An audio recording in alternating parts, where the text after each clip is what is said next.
Yeah, I just want to show a few things. I'm not going to show any film of my team meeting. We did ours after practice. Can you see my screen? Yeah. Yes, buddy. Okay. So we did it on the middle of the court, but I always say like I don't know if you guys talk much about goals or visions or aspiration. Do you guys do that much with your non-negotiables?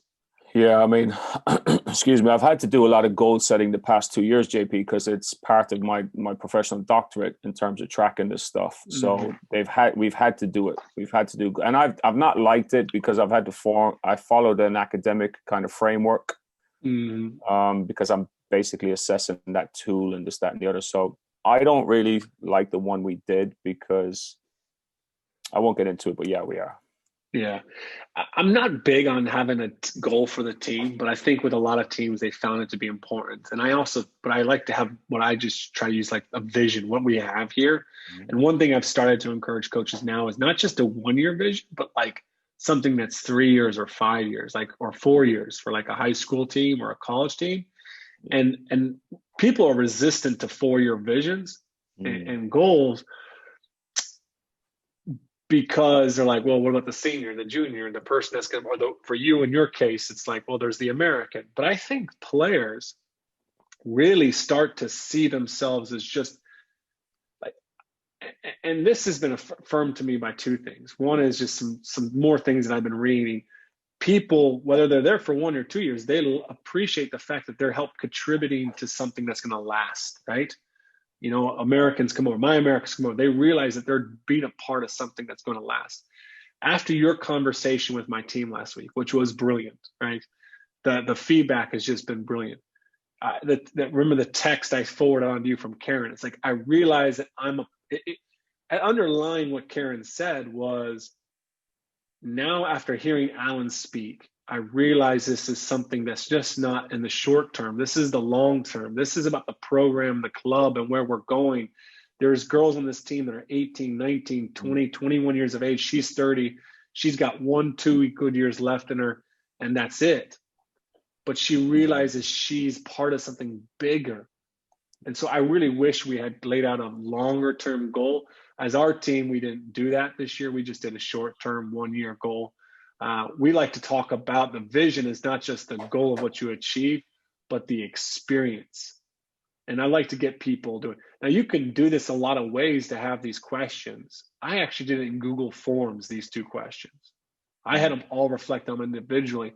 You can do them in groups. We like to pick values to drive certain things. I feel like this is probably the least important aspect of it or component. It just helps give a framework of how we want to be described, of who we want to be.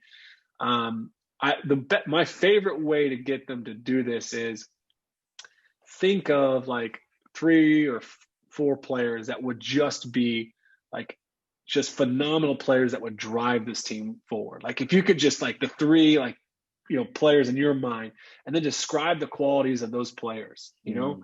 and get them to describe what makes them that great teammate, that great player. Mm. I think it helps them to then you come down to, and I really have started to use below the line, above the line is unacceptable and acceptable. My players know that those go together. If you're below the line, you're unacceptable. Above the line, you're exceptional. On the line, you're acceptable. And we've kind of do that. So I actually gave them handouts that they went in the small groups.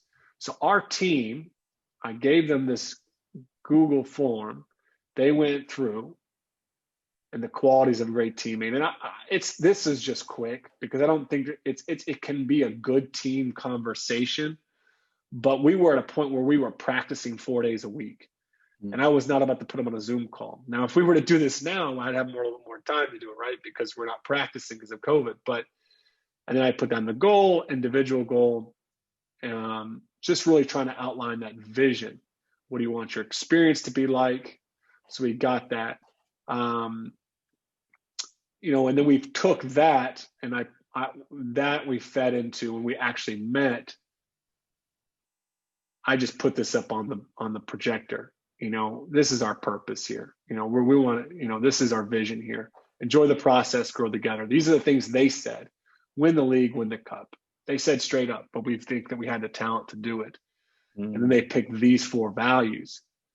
And then I said, okay, this to save time, because I was trying to do this, and I just said, I would define selfless as putting the team first. How do you guys feel about that definition? Everyone's like, thumbs up, good, okay.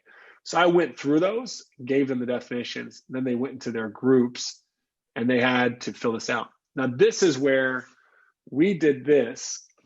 Let me show you real quick here. I hate when this pop-up thing goes right here. We did I'm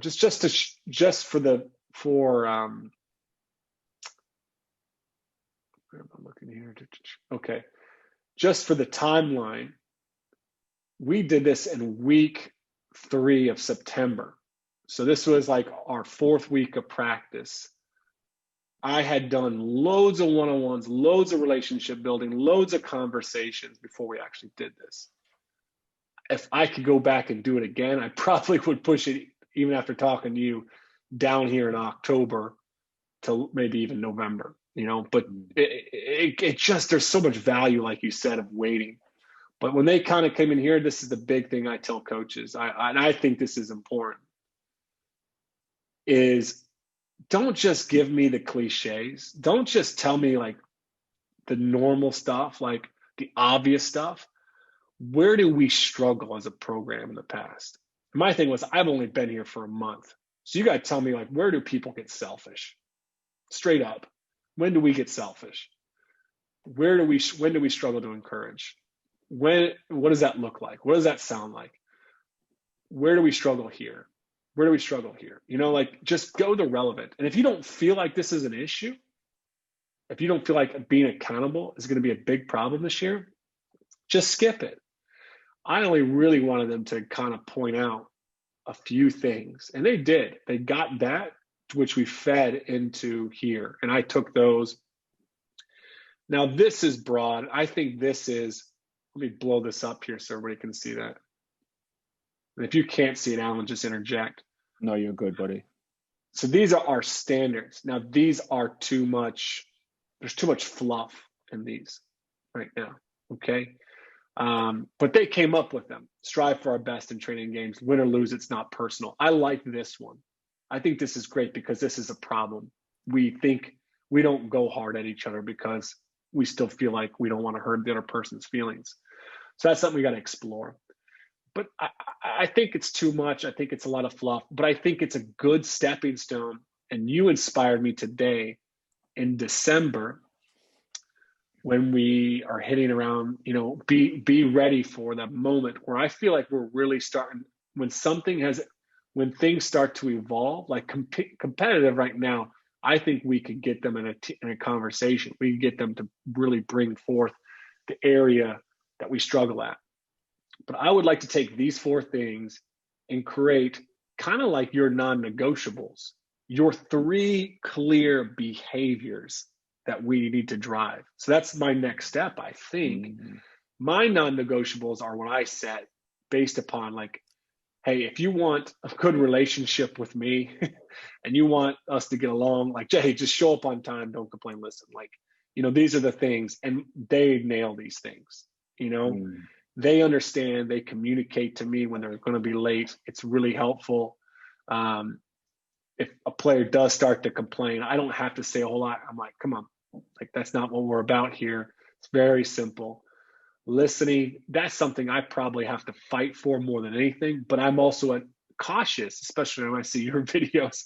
I'm probably asking them to stop sometimes a little bit too much, or, I'm unsure of how much I want them to listen in the way that I used to want players to listen, with eyes, ears, and not moving or anything like that, So I'm a little bit unsure on what that looks like for me right now. Mm.